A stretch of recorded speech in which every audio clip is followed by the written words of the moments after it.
TUWJ IJU అనుబంధం working జర్నలిస్టుల ఖమ్మం జిల్లా 4వ మహాసభ ఈరోజు వైరాపట్నంలో ఘనంగా జరిగింది. అది మండలం అయినా నియోజకవర్గం అయినా జిల్లా అయినా సంఘటిత పోరాటం సిద్ధం కావాలి. ప్రభుత్వం పరిష్కారం చేయని పక్షంలో పోరాటమే మన మార్గంగా ఉండాలి. దానికి ఈ ప్రభుత్వం రేవంత్ రెడ్డి గారి ప్రభుత్వం గత ప్రభుత్వం ఎన్నో హామీలు ఇచ్చింది, మోసాలు చేసింది. రేవంత్ రెడ్డి గారి ప్రభుత్వం మనకి భరోసా ఇచ్చింది. ఆ భరోసాని ఈ ప్రభుత్వం నిలబెట్టుకోకపోతే నిలదీసే రోజు కూడా సిద్ధం కావాలి. మన జర్నలిస్ట్ అందరం కూడా ఈ సందర్భంగా నేను తెలియజేస్తా ఉన్నా. ఇవాళ రైతు భరోసా వస్తుంది, రైతు కూలీ భరోసా వస్తుంది, కానీ జర్నలిస్టులు మాత్రం భరోసా లేదు.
అలాంటి సమయంలో మీ కోరిన కోరికలు కాలపడి మరి ఇక్కడ చర్చలు తీసుకోవడానికి అనుభవమైన విద్యలు అనుభవం దాంట్లో అనుభవమైన బ్రహ్మనాగేశ్వర గారికి 40 సంవత్సరాలుగా ఈ పరిపాలనలో భాగస్వామ్యంగా ఉన్న బ్రహ్మనాగేశ్వర గారికి మీ జర్నలిస్టుల సమస్యలన్నీ కూడా తెలిసిన వ్యక్తి తప్పకుండా మీ సమస్యలు పరిష్కారం అవుతాయని ఆశిద్దాం.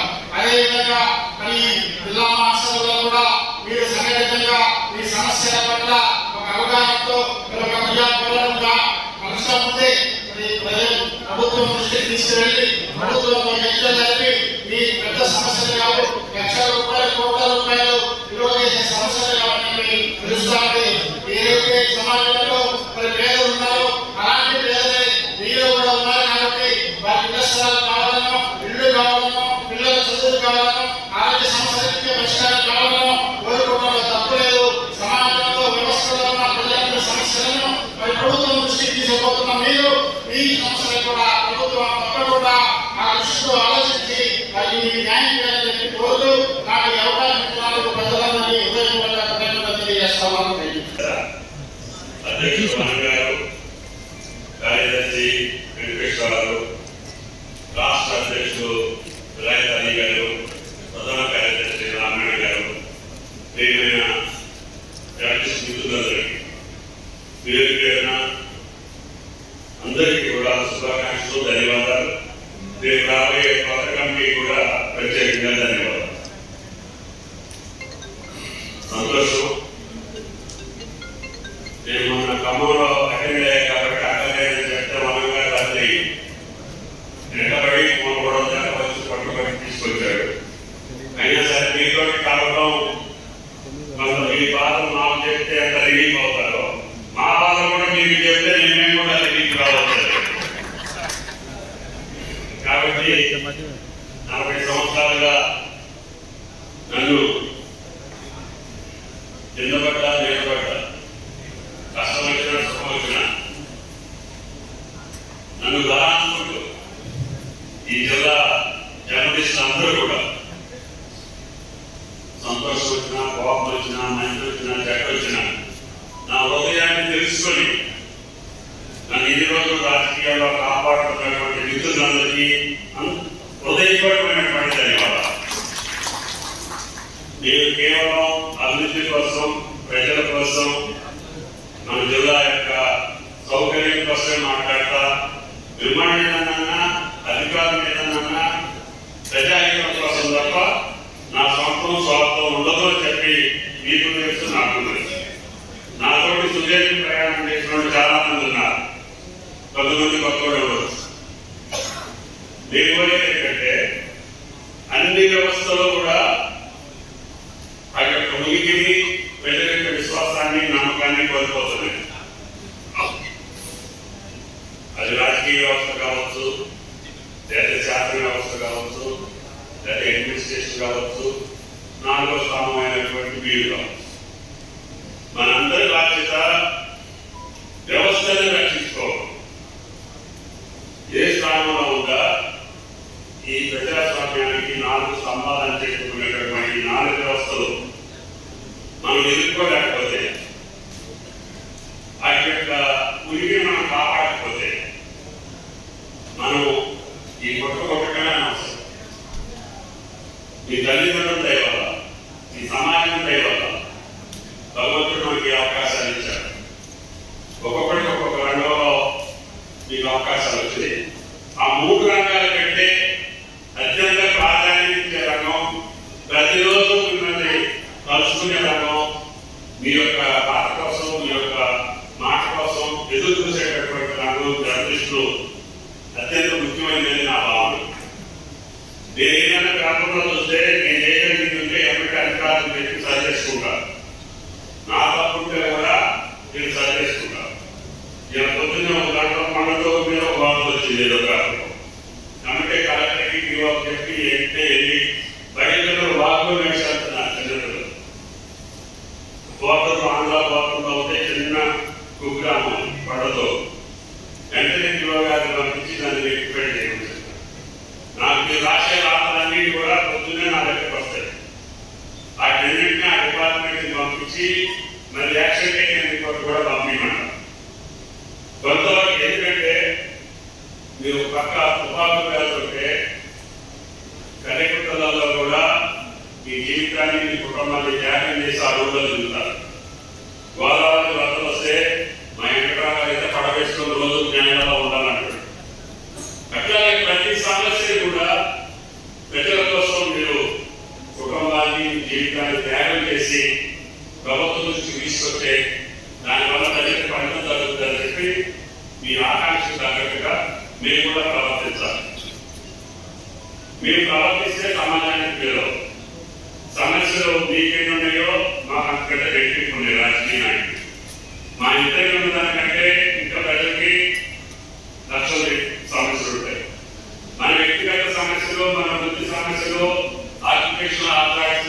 ఛేదించుకుంటుంది. మీ వృత్తిలో మీకు వచ్చే ఆటంకాలు నా మీద ఏదైనా వార్త రాస్తే నా యొక్క ప్రతీకారానికి మీరు బలైపోవచ్చు.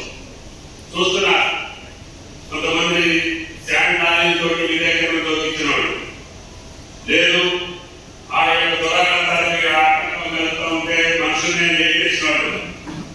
అయినా సరే ఈ దేశం కోసం ఈ సమాజం కోసం మరి కొన్ని ప్రాణాలు పోయినా పర్వాలేదు కానీ వ్యవస్థలు మట్టికి నిలబెట్టాలని చెప్పి కూడా ఈ సందర్భంగా మనం చేస్తుంది. మనం కూడా వీలైనకానికి భగవంతుడు ఇచ్చిన శక్తి మేరకి మన తల్లిదండ్రులు ఇచ్చినటువంటి అవకాశాన్ని న్యాయబద్ధంగా ధర్మబద్ధంగా ఎంతవరకు వీలైతే అంతవరకు నిక్కచ్చిగా నిజాయితీగా ఉంటే ఆఖరికి విజయం మంద్యానికి కూడా ఈ సందర్భంగా మనం చేస్తున్నాం. రాష్ట్ర అధ్యక్షులు చెప్పారు 2-3 సమస్యలు అయితే సమస్యలే కాదు నాకు తెలిసి. కాబట్టి ఇప్పుడు ఐఐటి గారు మంత్రి గారు వస్తారు కాబట్టి ఈ సభలో కంటిన్యూ చెప్పండి. నేను కూడా ఆయన గారితో మాట్లాడతాను. ఆయన అధికారులు కావచ్చు లేదు హౌస్ సైడ్ కావచ్చు ఇంకా మిగిలిపోయినటువంటి ఎడ్యుకేషన్ సమస్యలు కావచ్చు. అధ్యక్షులు గారు నేను శ్రీనివాసరెడ్డి గారితో మంత్రి గారితో ఇద్దరు శ్రీనివాసరెడ్డి ఇద్దరికి చెప్పి ఆయన త్వరగా పరిష్కారం చేయమని చెప్పి చెప్తానని చెప్పి ఈ సందర్భంగా మనం. కాబట్టి మన అదృష్టం ఏంటంటే మన జిల్లా మంత్రి కాబట్టి మీరందరికీ పరిచయిస్తారు కాబట్టి మీరు ఈ సభలో ఆయన నిర్ణయించి త్వరగా దాని పరిష్కారం ఈ రోజు ఆకాశించలేదు అవసరం కూడా లేదు. అప్లికేషన్ రీజనబుల్గా మీ నామ్స్ ప్రకారంగా ఎవరు అదొకరు ఆయన చేసుకోవచ్చు.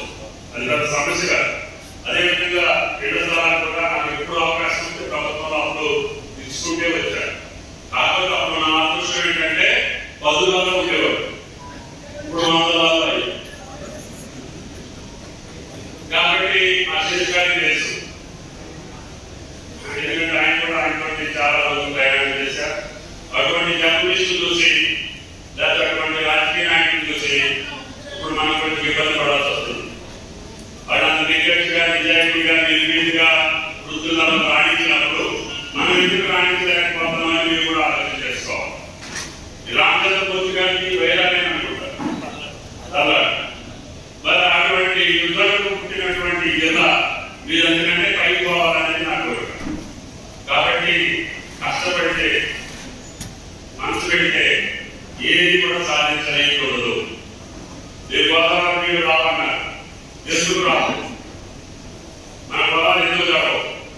పక్కనే ఈ మొక్కల దగ్గర మన జిల్లాలో భద్రత నీళ్లు వాడుకోవాలని టీవీ నచ్చరాల ప్రధానమంత్రుల దగ్గర నుంచి చంద్రబాబు గారు ముఖ్యమంత్రి దగ్గర నుంచి కేసీఆర్ ముఖ్యమంత్రి దగ్గర నుంచి అందరూ ముఖ్యమంత్రుల దగ్గర నా తెల్లవాడ తుమ్మగూడలో మొదలు పెట్టాం. దాన్ని ఇందిరా సాగర్ రాజీవ్ సాగర్ అయింది, ఇప్పుడు సీతారాం అయింది. మనకు కావాలని పొలానికి పంపితే సాగర్ అధ్యక్షుడికి యూపీ నిర్మాణం కాకపోతే వెంటనే మోటార్ బదిలించి వైరా ప్రాజెక్టుతో పాటు తల్లాడ కల్లూరు పెరిపెల్లి దండసాగర్ వంటి నీళ్లు ప్రమాణంగా పొలాలు జరుపుకొని చేసుకొని కృష్ణా ఆలస్యమైన నన్ను గోదావరి పండిస్తుంది అనే విశ్వాసానికి సంబంధంగా ప్రజలకు ఇవ్వగలిగాం. దానికి మీరు కూడా ప్రోత్సాహం చేశారు. మన ఆగిపోతుంది, నత్తనాడు నడుస్తుంది, గత 10 సంవత్సరాల కార్యక్రమాలు జరగలేదు అంటే ఈ ప్రభుత్వం మీద ఒత్తిడి పెంచాలి. మనం మెటాయికం కోసం చేసేటప్పుడు కొంతమంది పట్టైనా రావలేదు, కొంతమంది ఇబ్బంది పడ్డా రావలేదు. కానీ మనం ప్రజల కోసం పనిచేసామనేది వస్తే మనకు ఆశీర్వాదం ఉంటుంది, మీ వృత్తికి ఆ గౌరవం. కాబట్టి నాకు కూడా మీతోటి 40 సంవత్సరాలు ప్రయాణం చేసిన సంతృప్తి ఉంది. చాలా మంది విలేకరులు నాకు ఆత్మీయులు. ఏదైతే ఆత్మీయులు అంటే మీ నిజాయితీ, మీ యొక్క ప్రజల పట్ల సమాజం పట్ల మీకు ఉన్నటువంటి అవగాహన, మీరు ఇష్టపడేటటువంటి మీ వృత్తిలో మీరు పడేటటువంటి కష్టం నన్ను ఆకర్షించి ఆడని గౌరవిస్తాను. మిమ్మల్ని వివేకంగా నేను కూడా నా మిత్రులు నా సహచరులు నేను చూస్తాను. కాబట్టి దయచేసి మనందరం కూడా ఈ జిల్లాకు సంబంధించిన మహాసభ కాబట్టి రాష్ట్ర అధ్యక్షులు కూడా ఉన్నారు. మనం కూడా కరెక్ట్ అయినటువంటి పద్ధతిలో సరైనటువంటి మార్గంలో ఈ వృత్తిని నడపడానికి ఏ అవసరాలు ఉన్నాయో దాన్ని మనోభావాన్ని పెట్టి చేసుకొని కొన్ని కష్టాలు వచ్చినా ఇబ్బందులు వచ్చినా ఎవరిని సహకరించినా సహకరించకపోయినా మీ మార్గం మట్టికి తప్పదు అని చెప్పి మిమ్మల్ని అందరికీ ప్రార్థిస్తున్నాను. కాబట్టి దయచేసి నా నాకు రాజకీయాల్లో సంతృప్తి ఉంది. ఎందుకంటే చిన్నతనంలోనే ముందు ఎన్టీ రామారావు గారు తీసుకొచ్చి నన్ను ఈ జిల్లా రాజకీయాల్లో నిలపడం, ఆ శ్రీరామచంద్రుడి దయ వల్ల ఎన్ని సంవత్సరాలు రాజకీయాలు మాట్లాడటం, ఆయన దయతో పాటు మీ దయ ప్రజల దయ ఉందని చెప్పి కూడా ఈ సందర్భంగా మనం. కాబట్టి నా మార్గం సన్మార్గం, నా మార్గం ప్రజాహితం, నా మార్గం నాకు అప్పచెప్పినటువంటి భగవంతుడు ఇచ్చినటువంటి అవకాశాన్ని సద్వినియోగం. అది జాతీయ మాట్లాడాలా, రైల్వే మాట్లాడాలా, విద్యా వ్యవస్థల, లేకపోతే ఆరోగ్యానికి సంబంధించినటువంటి వ్యవస్థల, ప్రజాహితానికి ఏ అవసరమైతే అది నేనున్న ప్రభుత్వంలో దెబ్బలాడి ఆ ముఖ్యమంత్రులు దృష్టి తీసుకొచ్చి ఈ జిల్లా సమగ్ర అభివృద్ధికి మీ దగ్గర కష్టపడే అవకాశం నాకు వచ్చింది. అందుకని నిన్న ఉమ్మడి జిల్లాలో విశ్వవిద్యాలయం లేదని ముఖ్యమంత్రి గారిని దృష్టి తీసుకొచ్చి ప్రపంచంలో కూడా ఇప్పటివరకు సైన్సెస్ విశ్వవిద్యాలయం లేదు.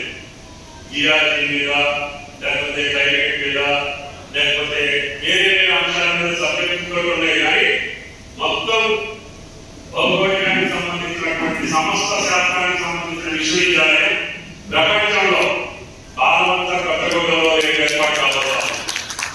అది ఎంతో మంది విజ్ఞులతో నేను అందరూ వైద్యాన్ని నిర్మించారు. అన్ని డిపార్ట్మెంట్ యొక్క కార్యదర్శులు నిర్మించారు. దానికి సంబంధించినటువంటి లండన్లో కానీ, అమెరికాలో కానీ, చైనాలో కానీ ఏ ఇన్స్టిట్యూషన్స్ ఉన్నాయో వాటికి వెలుగైనటువంటి విశ్వవిద్యాలయం ఉమ్మడి ఖమ్మం జిల్లాలో ఉండాలి. ఎందుకంటే మన ఖమ్మం జిల్లా గనుడికి ఖనిజానికి పుట్టింది. ఊరిలో శాస్త్రవేత్త రాశాడు, ఖమ్మం ఉమ్మడి జిల్లా ఖనిజానికి మ్యూజియమని.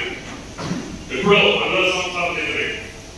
మన జిల్లాలో ఏమి ఖనిజ వనరులు లేదు, మన జిల్లాలో ఏమి ప్రకృతి సౌందర్యం ఎక్కడా లేదు. వీటన్నిటికీ సద్వినియోగం చేసుకొని మీ రాతల వల్ల, మీ జాతర వల్ల మీరు చూపిస్తే ఒకసారి వ్యాపారం అది ఎన్నో సంవత్సరాలుగా వస్తుంది కదా. దాన్ని చిన్న ఏర్పాటు చేస్తే 100 మంది 50 మంది పర్యాటకులు పెట్టి అక్కడ 100 మందికి ఉపాధి కలుగుతుంది. అట్లా మన జిల్లాలో ఉన్నటువంటి సుందర ప్రదేశాలు, బౌద్ధ స్తూపం, దానికి ఆలోచన నాకున్న కాడికి నేను కష్టపెట్టి భక్త రామదాస్ కట్టినటువంటి భద్రాద్రి మనమే ముఖ్యమంత్రి గారితో 33 కోట్లు ఇచ్చి ప్రాకారానికి స్థలం సేకరించడం. రేపు రాబోయే కొద్ది రోజుల్లో ముఖ్యమంత్రి గారి చేతుల మీదుగా భద్రాచల దేవాలయాన్ని కూడా పూర్తి చేసే అవకాశం. అదేవిధంగా సీతారామ పూర్తి చేసి ఖమ్మం జిల్లాని సస్యశ్యామలం చేసే మార్గం. అదేవిధంగా భద్రాచల మీదుగా కిరణాలకి రైల్వే లైన్ వీలైతే ఆ రాముడు దయచేస్తే మీరు సహకరిస్తే ఎయిర్పోర్ట్ కూడా కొత్తగూడెం ప్రాంతంలో కావాలి. అనేక రకాలుగా నాకు భగవంతుడు ఇచ్చినటువంటి అవకాశం జరిగి ఈ జిల్లా సమగ్రాభివృద్ధి కోసం వాటిపడే అవకాశం మీ రాష్ట్ర వల్లనే మాకు ఇది వస్తే బాగుంటుంది. నిన్న కార్యదర్శి వస్తున్నానని విద్యాశాఖ మీద మీకు ఏమేమి ఆలోచన అన్ని రాశారు. అందుకు అది లేదు, ఇందుకు ఇది లేదు, దానికి అట్ట లేదు, దీనికి చరిత్ర లేదు. అవన్నీ చదివేసుకొని ఈ రోజు ఖమ్మంలో రివ్యూ పెట్టి మామూలు రాసిన రాష్ట్రాలన్నింటికి సమాధానం చెప్పాలని చెప్పారు. అంటే మీ పవర్ఫుల్ మీ రాష్ట్రం ఎంత పని చేస్తుందో మీకు తెలియదు. మీరు మంచి రాత రాస్తే దానికి పర్యవసరంగా సమస్య పరిష్కారం అయితే అది మా గొప్పతనం కాదు, మీ గొప్పతనం అని చెప్పి కూడా మీకు ఈ సందర్భంగా మనం. కాబట్టి దయచేసి మీ వృత్తి అందరికీ ఆరాధమైనటువంటి వృత్తి. నేను మిమ్మల్ని గౌరవిస్తా. ఎందుకు గౌరవిస్తా అంటే ప్రజల కోసం కష్టపడుతున్నారు. ఈ కొత్త కూటి కోసం బతకాలంటే ఏదైనా చేసి బతకవచ్చు. ఈ వదిలిపెడితే ఇంకా మంచి మంచి వ్యవహారాల్లో మేము బ్రహ్మాండంగా బతకవచ్చు. మేము పరిమాణం రాజకీయం చేసి ఎక్కడ రాకపోయాం. మీలో కూడా అర్థంలో ఉండొచ్చు కదా. అంటే మీకు భగవంతుడు ఈ వృత్తి కల్పించడం, దానికి న్యాయం చేయండి. మీ దానికి న్యాయం చేయడం అంటే ప్రజలకు న్యాయం చేయండి. మీరు పుట్టిన ఈ ప్రాంతానికి న్యాయం చేయండి, ఈ జిల్లాకి న్యాయం చేయండి. అధ్యక్షులు వారితో మాట్లాడతా, తర్వాత కార్యదర్శి రామనారాయణ గారితో మాట్లాడతా, ఇవాళ మంత్రి గారు అయిన తర్వాత ఇంకా సమస్యల పరిష్కారం కాకపోతే ఆయనతో ముఖ్యమంత్రి గారితో కూడా మాట్లాడి మీరు నచ్చుకుని ఉంటానని చెప్పి విజ్ఞప్తి చేస్తూ ఈ అవకాశం మీ అందరికీ ఆహ్వానించినటువంటి పాత కార్యకర్తలకి, రాబోయే కొత్త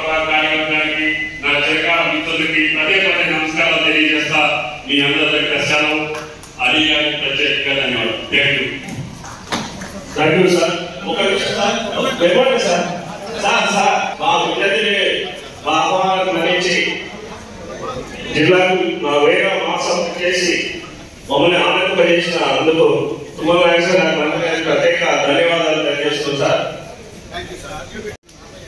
థ్యాంక్ యూ సార్. వైరా నియోజకవర్గంలో ఉదయ్ గారు, ఆనంద్ గారు మరియు నెక్స్ట్ పర్సన్ రామారావు గారు వేదికకి రావాల్సిందిగా కోరుతున్నాం. అదేవిధంగా రాష్ట్ర స్పెషల్ ఈవెంట్ ఆదరబాబు గారు, ఖమ్మం ప్రెస్ క్లబ్ అధ్యక్షుడు నామ పురుషోత్తం గారు,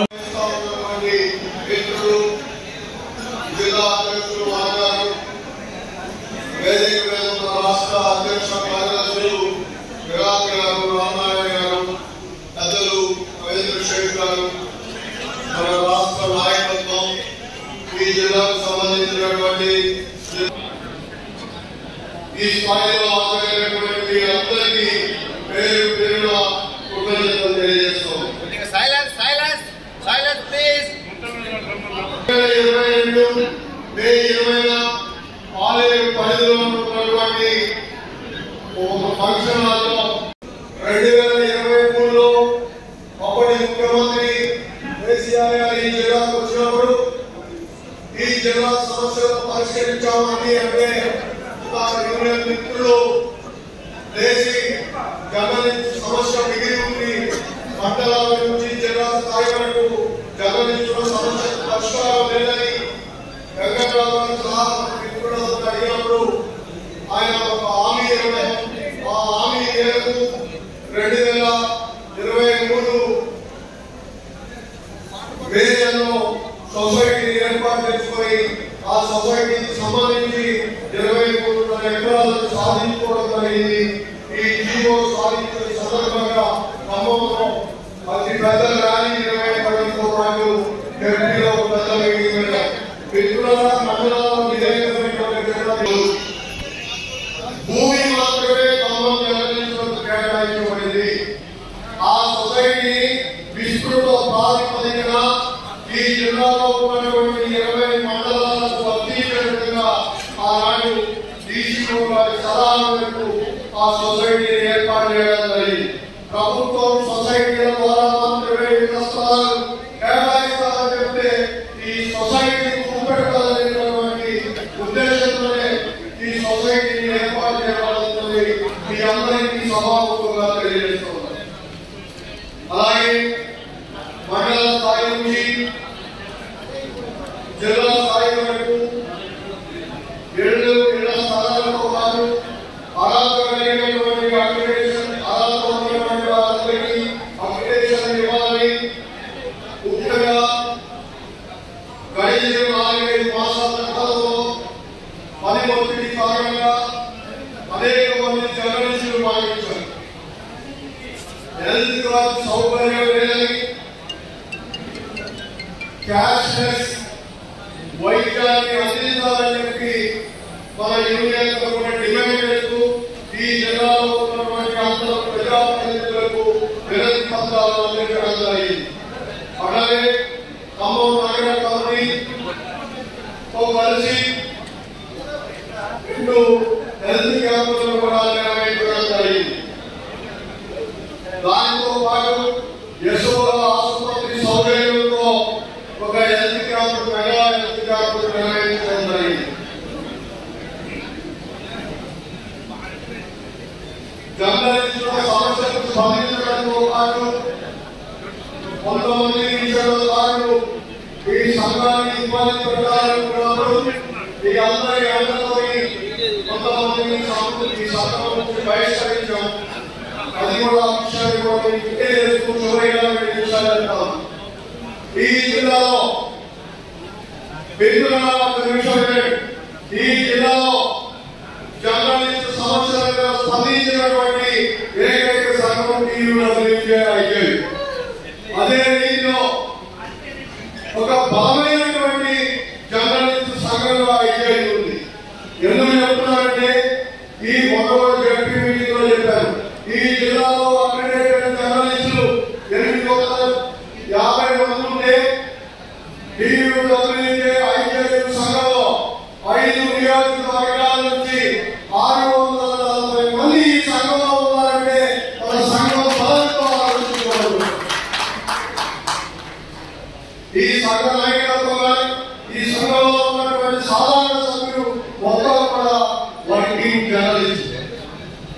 ఈ సమాజ నిర్మాణం కోసం ప్రజలకి ప్రభుత్వానికి మధ్య వారిగా పనిచేస్తున్నటువంటి వారే ఈ 5,000 సంఘంలో ఉండాలని మీ అందరికీ తెలియజేస్తున్నాం. ఇక్కడ ఈ జిల్లాలో ఒక బలమైనటువంటి ఉద్యోగ నిర్మాణానికి, బలమైనటువంటి జర్నలిస్టు సంఘ నిర్మాణానికి కారణం కావడంతో పాటు నిరంతరం ఈ 3 సంవత్సరాల కాలంలో మమ్మల్ని వెనుకటి ప్రోత్సహించి మాతో పాటు మేము పనిచేయడం కాదు, మాతో పాటు పనిచేసినటువంటి మా రాష్ట్ర కార్యదర్శి రామనారాయణ గారికి, రాష్ట్ర కార్యవర్గ సభ్యులు మిత్రులు వాటి వేణుగోపాల్ గారికి, రాష్ట్ర కౌన్సిల్ సభ్యులు మురారి గారికి, రాష్ట్ర ఎలక్ట్రానిక్ మీడియా నాయకులు నరోదేవి వెంకటరావు గారికి, నాతో పాటు మా వరంగల్తో పాటు ఈ జిల్లా కమిటీలో ఉన్నటువంటి జిల్లా ఉపాధ్యక్షులు, సహాయ కార్యదర్శులు, కోశాధికారి, జిల్లా కమిటీకి ఈ 3 సంవత్సరాల కాలంలో మాకు సలహా ఇచ్చి, ఫోన్లో అవసరమైనప్పుడు మందలించి మంచి పని చేస్తే ప్రశంసించినటువంటి మా సోదరుడు విరాటని గారికి, అందరికీ ముఖ్యంగా మమ్మల్ని ఈ స్థానంలో నిలబెట్టినటువంటి మీ అందరికీ పేరు పేరున కృతజ్ఞతలు, ధన్యవాదాలు తెలియజేస్తూ ఈ 3 సంవత్సరాల కాలంలో నాకు తెలుసో తెలియకో పొరపాటు చేస్తే మన్నించమని, ఆ పొరపాటు మరోసారి పునరావృతం కావాలని తెలియజేసుకుంటూ నాకు ఈ అవకాశం ఇచ్చిన మీ అందరికీ ధన్యవాదాలు తెలియజేస్తూ సెలవు తీసుకుంటాను. ఆందోళన పదంలో కూడా ప్రయత్నిస్తున్న పరిస్థితి ఉంది. భవిష్యత్తులను ముఖ్యంగా జర్నలిస్టులకు రావాల్సిన విధానాలకు సంబంధించింది, అన్వేషణ కార్డు సంస్థ, ఇతర వృత్తిపర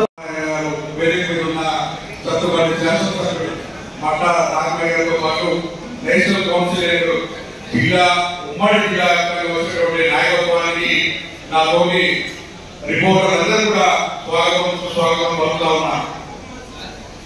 మనం అందరం చూస్తా ఉన్నాం, ఇటీవల కాలంలో కొంతమంది పని కట్టుకొని విమర్శల మీద విమర్శలు చేస్తా ఉన్నారు. ఇంత పెద్దగా వర్షం వస్తున్నప్పటికీ కూడా కథలు తొక్కుతూ జర్నలిస్టుల కోసం పోరాడే ఏకైక సంఘం ఏదైనా ఉంది అంటే ఉమ్మడి రాష్ట్రంలో ఏపీ తెలంగాణలో టీయూడబ్ల్యూసీ తప్ప వేరే సంఘం లేదనే బలమైన నమ్మకం, బలమైన నాయకత్వం ఇక్కడ ఉంది కాబట్టి ఇంత పెద్ద ఎత్తున వర్షాలు సైతం లేక చేయకుండా జర్నలిస్టు సోదరుల తోటి మిత్రులందరూ కూడా పెద్ద ఎత్తున తరలి వచ్చారు. కొద్దిమంది పట్టుకొని 10 మంది ఉండరు, పెద్ద పెద్ద మాటలు మాట్లాడుతూ ఉంటారు. మాట్లాడేటప్పుడు గురువింద సామెతను గుర్తు చేసుకోవాల్సిన అవసరం ఆ మిత్రులు కూడా ఉంది. మొదటి నుంచి అక్రెడిటేషన్లు సాధించుకున్నా, ఇళ్ల స్థలాలు సాధించినా, సాధించేందుకు పోరాటం చేయాలన్నా అది టీయూడబ్ల్యూసీ అయితే తప్ప వేరే సంఘానికి సాధ్యం కావాలని మనందరికి తెలుసు. కానీ మనల్ని విమర్శిస్తలో, మన సంఘం నాయకుల్ని విమర్శిస్తలో మనకి పెద్ద హోదా అవుతుంది, మన గురించి చర్చించుకుంటారు, మనం కూడా పెద్ద పెద్ద నాయకులు కావచ్చనే భ్రమలు ఉండి అనేక పద్ధతులు వ్యవహరిస్తున్న తీరు మనం చూస్తున్నాం. ఇప్పటికైనా అటు హౌసింగ్ సొసైటీ కావచ్చు, హెల్త్ కార్డు అంశం కావచ్చు, అక్రెడిటేషన్ సాధించుకోవడం కోసం జరుగుతున్న పోరాటం కావచ్చు, అది కేవలం మన సంఘం ద్వారానే, మన నాయకత్వం ద్వారానే సాధ్యమైతే తప్ప వేరే వాళ్ళ కానే కాదు. మనం సాధించిన ఖమ్మం ప్రెస్ క్లబ్, మన జిల్లాపథకం మీద ప్రెస్ క్లబ్ మీద ఏపీడబ్ల్యూసీ నాయకత్వం పేరు, నాయకుల పేరుతో సహా ఆ ప్రెస్ క్లబ్ ఏర్పాటుకు సంబంధించి కూడా పేరు ఉంటాయి. కానీ ఇంకొక సంఘం వాళ్ళకి ప్రెస్ క్లబ్ మనం ఏర్పాటు చేస్తే ఒకరు వచ్చి పూజ చేసుకుని కూర్చొని మాట్లాడాడు, ముగ్గురు కలిసి పనిచేస్తామని ప్రతిపాదన పెడుతున్నారు. అంటే హక్కులు, ఆస్తులు, భవనాలు సంపాదించి పెట్టేది మనం పేరు కోసం వచ్చి, పాపడటం కోసం వచ్చి వాళ్ళని దిగి జర్నలిస్టుల ఐక్యతను దెబ్బతీసే విధంగా ఇప్పుడు మనం ఎక్కడికి పోయినా పదే పదే అధికారులు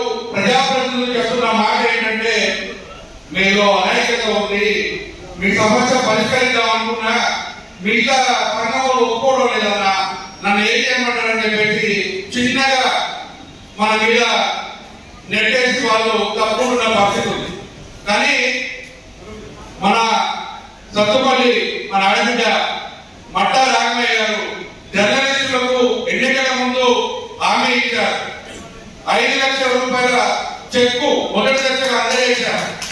ఒక్కో దశలో 2వ చెక్కు కూడా అందజేశారు.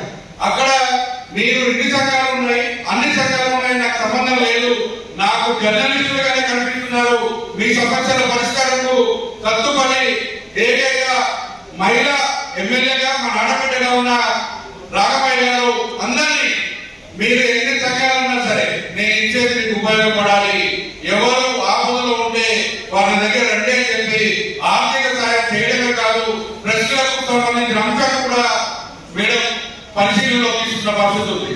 ఓవరాల్ గా ఖమ్మంలో మన జిల్లాకి 3 మంత్రులు ఉన్నారు. అది అదృష్టమో అది దురదృష్టమో తెలియదే కానీ మనం ప్రతిసారి ఉంటుంది.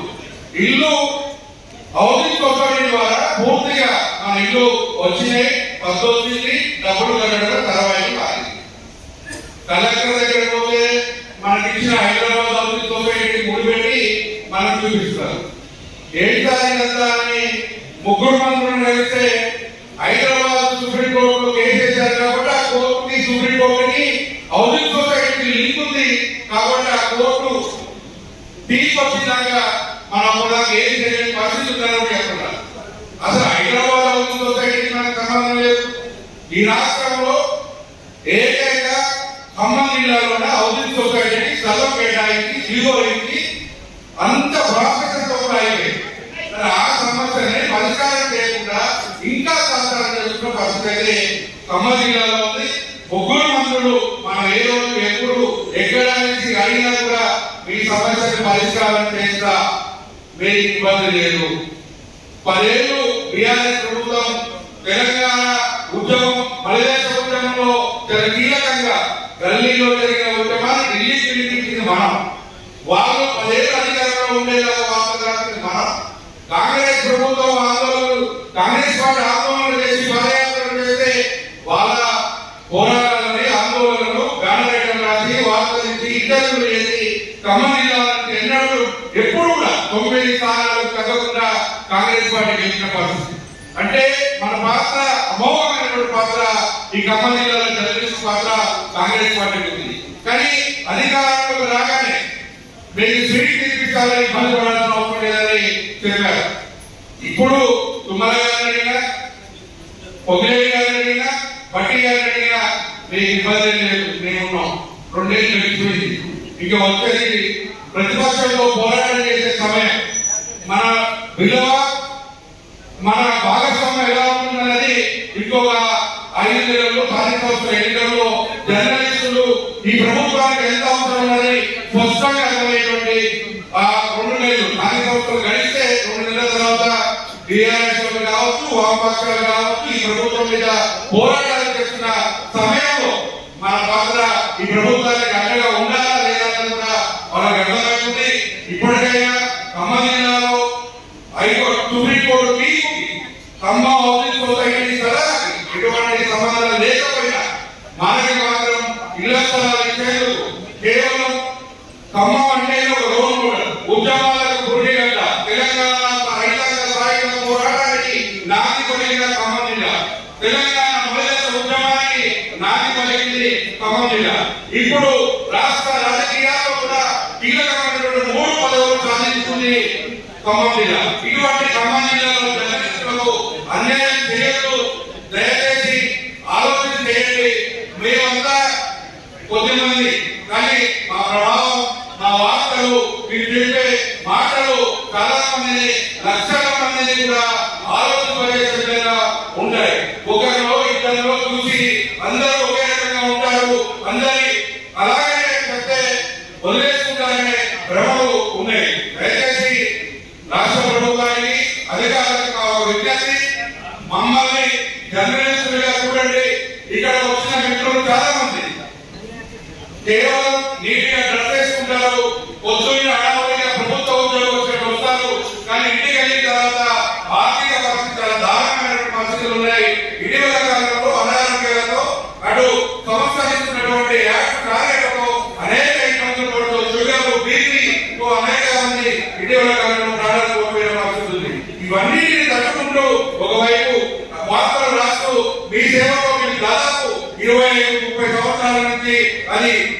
ఏ ప్రభుత్వం అధికారంలో ఉన్నా అది అభివృద్ధి కార్యక్రమాల లేకపోతే ప్రతిపక్ష పార్టీ చేస్తున్న పోరాటాల అవన్నీ కూడా ప్రజలకు అందేంత వారధిగా ఉన్న మమ్మల్ని మాత్రం విస్మరిస్తున్నారు. మాకు చెప్పేటప్పుడు మాత్రం ఇయ్యని కబుర్లు చెప్తారు, ఎప్పుడు ఎదురు చూస్తా ఉన్నాం. కానీ ఎప్పుడు కూడా నోటుతో చెప్తున్నారు తప్ప అది ఆచరణలోకి అమలయ్యే పరిస్థితి కనిపించడం లేదు. దయచేసి ఖమ్మం జిల్లాలో ఉన్నటువంటి ముగ్గురు మంత్రులు ఇళ్ల స్థలాల సమస్యను అక్రిడేషన్ కారణం ఏంటంటే తెలంగాణ ఉద్యమంలో 10 ఏళ్ల పాటు ఉన్నటువంటి బీఆర్ఎస్ ప్రభుత్వం కూడా ప్రతి సంవత్సరం 2 సంవత్సరాలకు అక్రిడేషన్ కార్డు ఇచ్చింది. ఈ ప్రభుత్వం అధికారంలోకి వచ్చిన తర్వాత కేవలం అక్రిడేషన్ కార్డు కూడా ఇచ్చే పరిస్థితి లేనటువంటి పరిస్థితి.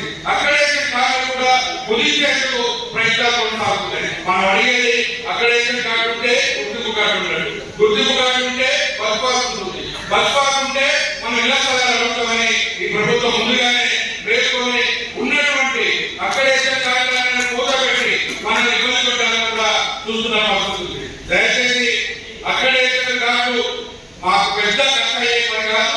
అక్రిడేషన్ కార్డును నిరంతరం అది ఎవరైతే వర్కింగ్ జర్నలిస్టుగా ఉన్నారో వారందరూ గుర్తించి అక్రిడేషన్ కార్డు ఇచ్చి కనీసం ఒక్క డాక్టర్ కూడా పట్టించుకునే పరిస్థితి లేదు. కానీ మాటల్లో మాత్రం అద్భుతంగా జర్నలిస్టులు మీకేంటండి మీకు ఇళ్ల స్థలాలు వస్తున్నాయి, కేసీఆర్ పెద్ద డబుల్ బెడ్రూమ్ ఇల్లు ఫామ్ హౌస్ దగ్గర సీట్ క్రియేట్ చేసి అద్భుతంగా చెప్పి వెళ్ళిపోయాడు.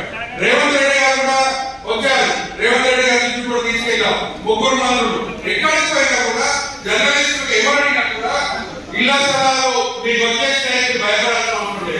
కానీ అది కళ్ళ ముందు కనిపిస్తుంది, కానీ అందులో పోయేంత అడుగు పెట్టే పరిస్థితి నా స్థలం, నేను ఇల్లు కట్టుకుంటాను, నేను భార్యతో హ్యాపీగా ఉంటానన్న ఆలోచన మాత్రం రాని పరిస్థితి ఉంది. దయచేసి అధికారులు మంత్రులు దృష్టి సారించి పెద్ద కోరికలే కాదు, జర్నలిస్టులకు మా అంటే మండలంలో ఒక 2 ఎకరాలు, నియోజకవర్గంలో ఒక 10 ఎకరాలు, మొత్తం ఉమ్మడి ఖమ్మం జిల్లాలో ఇప్పుడు ప్రస్తుతానికి ఖమ్మంలో 23 ఎకరాలు ఇచ్చారు. ఇచ్చినటువంటి స్థలానికి పట్టాలు ఇచ్చి మమ్మల్ని ఆదుకోవాలని జర్నలిస్టులు పెద్ద బృందంగా కోరికలు కావాలని తెలియజేస్తూ ఈ అవకాశం ఇచ్చినటువంటి జిల్లా కమిటీకి అభినందనలు తెలియజేస్తూ సెలవు తీసుకుంటాము. ఈరోజు Telangana state working journalist union 4వ మహాసభకు చేసిన మన జర్నలిస్ట్ యూనియన్ రాష్ట్ర అధ్యక్షుడు విరాట్ అలీ గారికి, ప్రధాన కార్యదర్శులు శ్రీ కె రామనారాయణ గారికి, సభాధ్యక్షుడు వన వెంకటేశ్వర గారికి, అలాగే వేదిక నిర్వహించిన పెద్దలందరికీ, విచ్చేసిన జర్నలిస్టు మిత్రులందరికీ కూడా పేరు పేరున హృదయపూర్వకంగా శిరస్సు వచ్చి నమస్కారాలు తెలియజేస్తున్నాను. మరి ఈ రోజు నన్ను స్టేజ్ మీద కూర్చోబెట్టి ఒక తుమ్ము తులిపినట్టు సైడ్ గారు మాట్లాడారు. నేను ప్రభుత్వాన్ని విమర్శించడం జరిగింది. వాస్తవమే 10 సంవత్సరాల నుంచి మీ ఆవేదన మేము అర్థం చేసుకోగలుగుతున్నాం. అలాగే మీకు కూడా వాస్తవ పరిస్థితులు తెలుసు.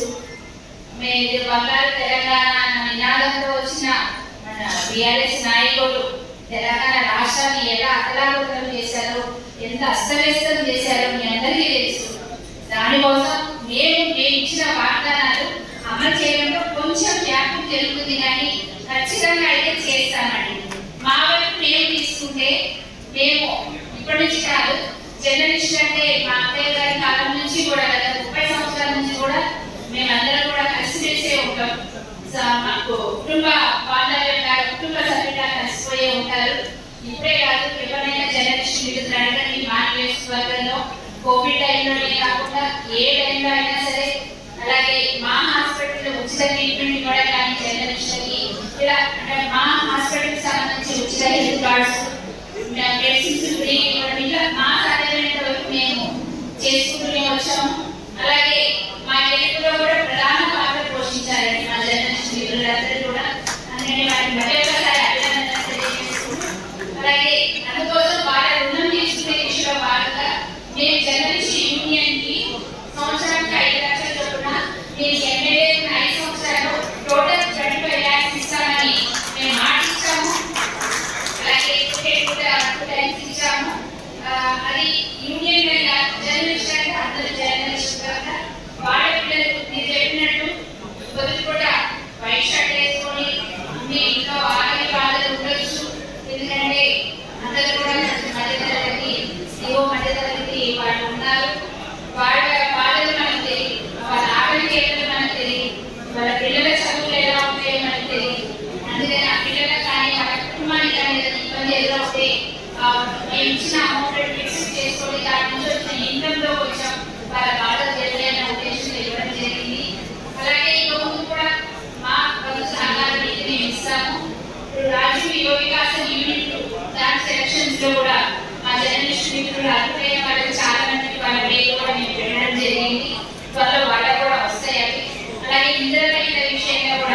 ఏదైతే మాట ఇచ్చానో ప్రతి ఒక్క జర్నలిస్ట్ కూడా ఖచ్చితంగా ఇది ఇవ్వడం జరుగుతుంది. అలాగే నా చేతనైనంత వరకు నేను మొత్తం చేస్తాను. అలాగే నేను చెప్పిన సమస్యలు అన్ని కూడా నేను మరి పొంగులేటి శ్రీనివాస్ రెడ్డి గారి దృష్టికి తీసుకెళ్తాను. అలాగే ఆల్రెడీ మీరు తుమ్మలనాగేశ్వర గారి దృష్టికి తీసుకెళ్లారు. వారు కూడా పాజిటివ్ గా స్పందించారు కనుక అంటే నేను నెరవేర్చాను అనుకోకండి. ఖచ్చితంగా చెప్పినట్టు చేస్తాము. ఒకరోజు అటో ఇటో అవ్వచ్చు కానీ మీకు ఇళ్ల స్థలాలు కానీ ఇల్లు కానీ అలాగే మీరు అడిగిన రెప్యుటేషన్ కార్డ్స్ కానీ హెల్త్ కార్డ్స్ కానీ ప్రతి ఒక్కటి కూడా మీకు అతి త్వరలోనే అందుతాయండి. మీరు మనస్ఫూర్తిగా మా మీద భరోసా ఉంచవచ్చు. సైనికులు గారు ముఖ్యంగా మీ ఆవేదన మాట్లాడటమైంది. నేను కూడా మా సీఎం గారి దృష్టి కూడా ఇది ఉందండి. సీఎం గారి దృష్టిలో కూడా ఉంది. ఇళ్ల స్థలాల విషయంలో మాత్రం అది కోర్టులో ఉంది కనుక సీఎం గారితో ఆల్రెడీ డిస్కస్ చేశాను. మేము ఎమ్మెల్యేగా అందరం ఒక రోజు కోర్టులో ఉంది కదా అది ఎట్లా చేయాలా అన్నారు. అది మాత్రం మళ్ళీ ఒకసారి మీరు చెప్పింది కోర్టుకి మీకు సంబంధం లేదన్నారు కదా, అది మళ్ళీ ఒకసారి తీసుకెళ్ళి ఎక్స్ప్లెయిన్ చేస్తాం. మేము కూడా సాధ్యమైనంత వరకు కూడా మా సహకారం తీసుకుంటుంది.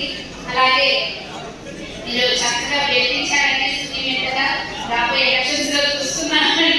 దయచేసి మీరు ఇంకా పని చేయాలి, ఎక్కువ ఉత్సాహంగా పని చేయాలంటే మీ తోడ్పాటు మాకుంటారు. మీరు సహకరిస్తే మేము చేసిన మంచి పనులు చూసి మమ్మల్ని వెనుకటి ప్రోత్సహించి ఇంకా చేయడానికి మాకు అవకాశం ఇచ్చిన వాళ్ళు అవుతారు కనుక మీరు తప్పకుండా పాజిటివ్గా మీరు మాకు సహకారం అందించాలి. కంపేర్ చేసి చూడండి 10 సంవత్సరాల పాలన ఎలా ఉంది, ఈ సంవత్సరాల పాలన ఎలా ఉంది. డెఫినెట్ గా మీకు తేడాయితే కనిపిస్తుంది కనుక మీ సహకారం మాకు అందిస్తే ఖచ్చితంగా మీ అందరికీ కూడా మేము రాబోయే కాలంలో కాంగ్రెస్ ప్రభుత్వం తరఫున మా తరఫున ఎప్పుడు అండగా ఉన్నాము. మీ కష్టకాలం వాళ్ళు చూసుకుంటాం. ఎందుకంటే జర్నలిస్ట్ అంటే వాళ్ళు టయానికి తిరిగి ఉండదు, నిద్ర ఉండదు. ఒక న్యూస్ బయటకు తీయాలంటే ఎంతో శ్రమ కోర్చి దాన్ని పరిశీలించి ఇన్ఫర్మేషన్ కలెక్ట్ చేసి నిజమా కాదా వెరిఫై చేసి ఒక న్యూస్ ని మిగతా వాళ్ళకంటే నేనే ముందు ఇవ్వాలన్న తపనతో ప్రజలకు నిజాలు తెలియాలన్న ఉద్దేశంతో ఎంతో తెరమేత కృషి చేసి ఒక న్యూస్ ప్రజెంట్ చేసి మాకు వాస్తవాలు తెలియజేస్తారు ప్రజలకి. ఇంత కష్టాలకి ఒక్కొక్కసారి అందులో మీకు ఎంతో బెదిరింపులు రావచ్చు, మరి దౌర్జన్యాలు రావచ్చు, అక్రమ కేసులు గత ప్రభుత్వం అయితే ఎంతో మంది జర్నలిస్టుల మీద అక్రమ కేసులు కూడా ఉన్నాయి. ఇలాంటి అలాగే ప్రాణ నష్టాలు కూడా హత్యలు కూడా జరిగినాయి. నిజాలు బయటకు తీస్తున్నారని మరి మన ప్రభుత్వం అలా లేదు. కానీ మీరు కూడా ఒక చిన్న సూచన, ఎంతో మంది కొంతమంది ఫేక్ జర్నలిస్టులు వస్తున్నారు. మీరందరూ మంచిగా సహకరిస్తున్నారు, మంచిగా చేస్తున్నారు, నిజాలు నిర్భయంగా రాస్తున్నారు. కానీ జర్నలిస్టుల ముసుగులో కొద్ది మంది మాత్రం అలచన చేస్తున్నారని మీరే అడగాలి. వాళ్ళ మీ దృష్టికి వస్తే వాళ్ళని వెంటనే అరికట్టే కనుక నిజంగా జర్నలిస్టులు అనే విలువలను మీరు కాపాడతారు. ప్రజల్లో జర్నలిస్ట్ అంటే నమ్మకం చిన్నగా ఎదిగిపోతుందంటే ఆ ఫేక్ జర్నలిస్టుల వల్ల, ఫేక్ యూట్యూబ్ ఛానల్స్ వల్ల వాళ్ళు ఎన్నో అవసరాలు ప్రచారం చేస్తా ఉన్నారు. కనుక మీరు దయచేసి మీ దృష్టికి ఏదైనా వస్తే వెంటనే మీరే వాటిని ఖండించేసి వాళ్ళని కనుక మీరు మా దృష్టికి తీసుకొచ్చి వాళ్ళని హెచ్చరించి వాళ్ళని ఆపేసే మాట్లాడి నిజంగా జర్నలిస్టుల విలువలను కాపాడుకోవాలి. కనుక మీరు ఒక విషయంలో జర్నలిజం విలువలను కాపాడాలి, ఇంకా అత్యున్నత శిఖరాలకు తీసుకెళ్లాలని మనస్ఫూర్తిగా కోరుకుంటూ మాకు నిజమైన జర్నలిస్టులందరికీ కూడా మా సపోర్టు సహకారం ఎప్పుడు ఉంటుందని మనస్ఫూర్తిగా తెలియజేసుకుంటూ అవకాశం ఇచ్చినందుకు ప్రతి ఒక్క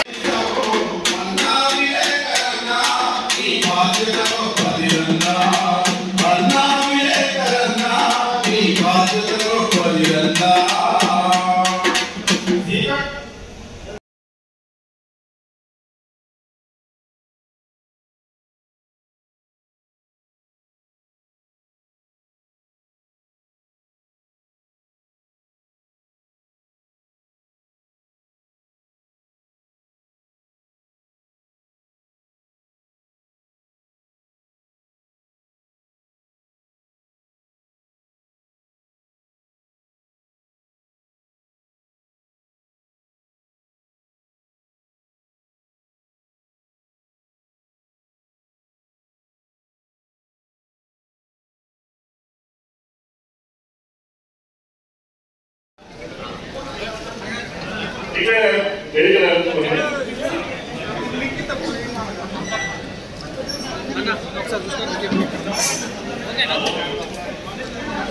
సమాచార శాఖ మంత్రులు గృహ నిర్మాణ రెవెన్యూ శాఖ మంత్రులు పొంగులేటి శ్రీనివాసరెడ్డి గారు మన కార్యక్రమానికి చేసినందుకు చాలా సంతోషం. సార్ మీ చేతుల్లో వాళ్ళు ఉన్నాయి, అక్కడే శ్రీకాకులు రెవెన్యూ స్థలాలు మీరే ఉన్నాయి సార్. మా అందరికీ మా జిల్లా తరఫున అన్ని నియోజకవర్గాల విలేకరికి మీరు స్థలాలు ఇవ్వాలి అనే బలంగా మేము ఈ మహాస్థానాలను డిమాండ్ చేస్తాం సార్. మీరు మా జిల్లా వాసి కావడం మాకు ఎంతో సంతోషం. మీ జిల్లాకు మూలంగా ఉండాలి, ఈ జిల్లాలో మీరు చేసి కాబట్టి మహాసభ కోరు కార్యక్రమానికి వచ్చిన మిత్రులంతా కూర్చుంటే ఇబ్బంది లేకుండా ఉంటుంది. దయచేసి కూర్చోవాల్సిందిగా కోరుతున్నాం. అందరూ కూర్చోవాలి, కొంచెం నిశ్శబ్దంగా ఉండాలి. మిత్రులారా, ఈరోజు రాష్ట్ర జిల్లా 4వ మహాసభను మనం జరుపుకుంటున్నాం. ఈ సందర్భంగా మనం మన ముఖ్య అతిథిగా మన రాష్ట్ర సమాచార శాఖ మంత్రి, మన జిల్లా ముద్దుబిడ్డ, రెవెన్యూ మంత్రి, గృహ నిర్మాణ శాఖ మంత్రిగా ఉన్నటువంటి పొంగులేటి శ్రీనివాసరెడ్డి గారికి, అదేవిధంగా ఈ సమావేశానికి అధ్యక్షత వహించినటువంటి వన వెంకటేశ్వర గారికి, రాష్ట్ర అధ్యక్షుడు విరామరెడ్డి గారికి, మాజీ మున్సిపల్ చైర్మన్ జయపాల్ గారు దయచేసి వేదిక మీదకి రావాల్సిందిగా కోరుతున్నాం. వారికి మా జిల్లా అధ్యక్ష కార్యదర్శులు వన వెంకటేశ్వర గారికి, దేవి వెంకటేశ్వరరావు గారికి, అదేవిధంగా రాష్ట్ర కౌన్సిల్ సభ్యులు మురారి గారికి, రాష్ట్ర కార్యవర్గ సభ్యులు వేణు గారికి, మామిడి వేణు గారికి, కొత్తగూడెం జిల్లా అధ్యక్షులు ఈమంతి ఉదయ్ గారికి, కార్యదర్శి ఆనంద్ గారికి, అదేవిధంగా నేషనల్ కౌన్సిల్ సభ్యులు రామారావు గారికి, ఆంధ్రజ్యోతి రామారావు గారికి, అదేవిధంగా ఖమ్మం జిల్లా సీనియర్ జర్నలిస్టు మన జిల్లా ఆంధ్రజ్యోతి గురు వెంకటరావు గారికి, ఆంధ్రప్రభ బ్యూరో పాపారావు గారికి, అదేవిధంగా జర్నలిస్టు ఉద్యమ చరిత్రలో 70 సంవత్సరాలు మన ఉద్యమానికి ఉంది. మాదిగూడ చలపతిరావు గారి ఆధ్వర్యంలో ఏర్పడిన మన యూనియన్ అంత్యస్థాయి అన్నట్టుగా పెద్ద ఎత్తున ఈ దేశంలో ప్రధాన యూనియన్ గా ఉన్నటువంటి సంగతి మీ అందరికీ తెలుసు. దేశంలో 29 రాష్ట్రాలు ఉంటే 25 రాష్ట్రాల్లో శాఖలు కలిగి ఉన్నటువంటి యూనిట్ కలిగి ఉన్నటువంటి సంఘం ఏదైనా ఉందంటే అది ఐజీ. ఇక్కడ 33 జిల్లాల్లో నిర్ణాయుతంగా ప్రతి కార్యక్రమాన్ని నిర్వహిస్తూ జర్నలిస్టుల సమస్యల పరిష్కారాన్ని ఏకైక లక్ష్యంగా పనిచేస్తున్నటువంటి సంఘం ఏదైనా ఉందంటే టీయూడబ్ల్యూజే అని గర్వంగా చెప్పగలం. ఈ రాష్ట్రంలో దాదాపు 20,000 పైగా 25,000 మంది జర్నలిస్టులు ఉంటే దీంట్లో 14,000 మంది సభ్యులు టీయూడబ్ల్యూజే ఉన్నారని గర్వపడుతున్నాం. అంతేకాదు ప్రతి జిల్లాలో కూడా ఇప్పటికీ ఈ జిల్లాలో సుమారు 710 మంది జర్నలిస్టులు ఉంటే 630 మంది ఈ యూనియన్ లో సభ్యత్వం అనుభవం చేస్తున్నారు సార్. అందుకని ఏంటంటే ఒక పెద్ద ప్రవాహంలో ఈ జర్నలిస్టుల యొక్క సమస్యలు పరిష్కరించే సత్తా ఉన్నటువంటి యూనియన్ 67 సంవత్సరాలకు పైగా చరిత్ర కలిగినటువంటి యూనియన్ ఏదైనా ఉందంటే అది అంతకుముందు టీయూడబ్ల్యూజే. మిత్రులారా, అంతకుముందు జర్నలిస్టులకు ఎక్రిడేషన్ లేవు. ఎక్రిడేషన్ సాధించుకునేందుకు మనం ఎంతో పోరాటాలు చేయాల్సి వచ్చింది. పోరాటాలు చేసినాం. పోరాటాలు ఫలితంగానే మన రాష్ట్రంలో మండలాలు ఏర్పడిన తర్వాత మండల వ్యవస్థలో ప్రతి మండలానికి ఎక్రిడేషన్లు ఇవ్వడం జరిగింది. అదే కాదు, ఇళ్ల స్థలాల సమస్య కోసం కూడా మనం పోరాటాలు చేశాం. మానవుడు రాజశేఖర రెడ్డి గారు ఉన్నప్పుడు 242 జీవో తెచ్చారు. ఈ రాష్ట్రంలో ఉమ్మడి రాష్ట్రంలో 16 జిల్లాలకు ఆ జీవో ద్వారా ప్రతి జర్నలిస్ట్ కి 300 గజాల స్థలం ఇవ్వాల్సిందని ఆ జీవోలు చెప్పారు. మనదంతా కూడా 102 మందికి ఆ రోజు స్థలాలు ఇచ్చారు. కానీ దురదృష్టవశాత్తు ఆయన హెలికాప్టర్ ప్రమాదంలో చనిపోయారు. ఆయన హెలికాప్టర్ ప్రమాదంలో చనిపోకపోతే మరుసటి రోజే అక్కడికి వెళ్ళొచ్చిన మరుసటి రోజే ఈ రివ్యూ మీటింగ్ పెట్టి ఇవన్నీ చెప్పి ఆఫీస్ బాయ్ తో సహా, ఆఫీస్ లో పనిచేసే బాయ్ తో సహా జర్నలిస్ట్ గానే ఉంటాడు. అందుకని ఏంటంటే ఆఫీస్ బాయ్ తో సహా అందరికి డెకరేషన్ కార్డులు, హెల్త్ కార్డులు, ఇళ్ల స్థలాలు ఇస్తాం. మంచిది. ఆ ప్రభుత్వం పోయింది, మన రాష్ట్రం ఏర్పడింది. మన రాష్ట్రం మన నిధులు, నియామకాలు, మన ఉద్యోగాలు మనకే, మన నీళ్లు మనకే నినాదంతో మనం వచ్చాం. కానీ జరిగింది ఏంటి?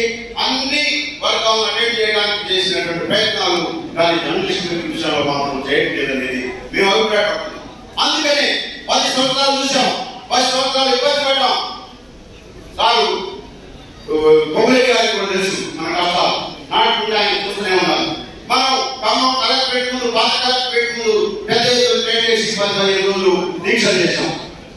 వచ్చారు, వచ్చి హామీ ఇచ్చారు, మీ సమస్యలు పరిష్కరించేందుకు మేము ప్రయత్నం చేస్తాం, మేము అవసరమైన కేటీఆర్ గారి దగ్గరికి కూడా తీసుకుపోతామని చెప్పారు. ఆ రోజు నిజమేనుకున్నాం, కానీ ఆ తర్వాత జరిగిన పరిణామాల్లో అది లేకున్నట్టు 2015లో ఖమ్మానికి కేసీఆర్ గారు కార్పొరేషన్ ఎన్నికలకు ముందు వచ్చారు. వచ్చినప్పుడు ప్రెస్ మీట్ పెట్టారు. ఎమ్మెల్యే పాపిరెడ్డి గారు అందరూ జర్నలిస్టులు ఉన్నారు, ప్రెస్ మీట్ పెట్టారు, విషయాలు చెప్పారు, మీరు చేశారు. ఏంటి నిరసనవాద సమస్య అన్నారు. అవును సార్ అన్న, మీరందరిగా ఒక్కటిగా ఒక్క లిస్ట్ ఇవ్వండి, ఒక్కటిగా వస్తే 10 రోజుల్లో మీ నిరసనవాద సమస్య పరిష్కరిస్తా అన్నారు. అంతేకాదు దేశమే అప్రపోయే విధంగా ఖమ్మంలో జర్నలిస్ట్ కాలనీ ఎట్లుండాలంటే బ్రహ్మాండమైన పార్కులు, స్విమ్మింగ్ పూల్, లైబ్రరీ, పాఠశాల, డబల్ బెడ్రూమ్ కాదు, 3 బెడ్రూమ్ ఇస్తాం, సౌకర్యవంతంగా ఉండాలని. ఇక్కడే కాదు, ఈ విషయాన్ని కరీంనగర్ లో చెప్పారు, ఈ విషయాన్ని నిజామాబాద్ లో చెప్పారు, ఈ విషయాన్ని హైదరాబాద్ లో చెప్పారు. నిజమే కదా, స్వయంగా ముఖ్యమంత్రి చెబుతున్నారు మన సమస్య పరిష్కరిస్తామంటున్నారు. 10 రోజుల్లో ఆర్కిటెక్చర్ ని ఖమ్మానికి పంపిస్తామని కూడా చెప్పారు. ఇంకెంతకన్నా మనకు కావాల్సింది ఏముంది అనుకుని ఒక ఉద్యమకారుడిగా అవుతున్నటువంటి ముఖ్యమంత్రి కాబట్టి ఆయన పరిష్కరిస్తారని అనుకున్నాం. కానీ జరిగింది ఏంటి, ఎక్కడో అర్థం కావట్లేదు. కానీ జర్నలిస్టులు ఏమంటారంటే మీరు చాలా గొప్పవాడు, మీ వల్ల మేము పైకి వచ్చాం, మీ రాత్రే మాకు మమ్మల్ని గెలిపించాయి, లేదా మీ రాత్రి ఇవన్నీ అసలు మీరు లేకపోతే మేమేమంటారు. కానీ ఇక్కడికి వచ్చేవారికి ఏమిటో మాకు అర్థం కావట్లేదు. నిరసన సమస్య పరిష్కారం కావట్లేదు, డెకరేషన్ సమస్య పరిష్కారం కావట్లేదు, తర్వాత హెల్త్ కార్డు సమస్య పరిష్కారం కావట్లేదు. అయితే నేను గమనిస్తున్నాను, కావట్లేదని కూడా చెప్పినటువంటి సందర్భాలు ఉన్నాయి. కానీ ఈ జర్నలిస్టుల విషయంలో మాత్రం ఎక్కడో ఏదో పడుతుంది. అందుకనే మంత్రి గారు మా రిక్వెస్ట్ ఏంటంటే, సార్ నిజంగా మీ పట్ల మాకు ఉన్నటువంటి గౌరవం, మిమ్మల్ని అడిగే శక్తి మాకు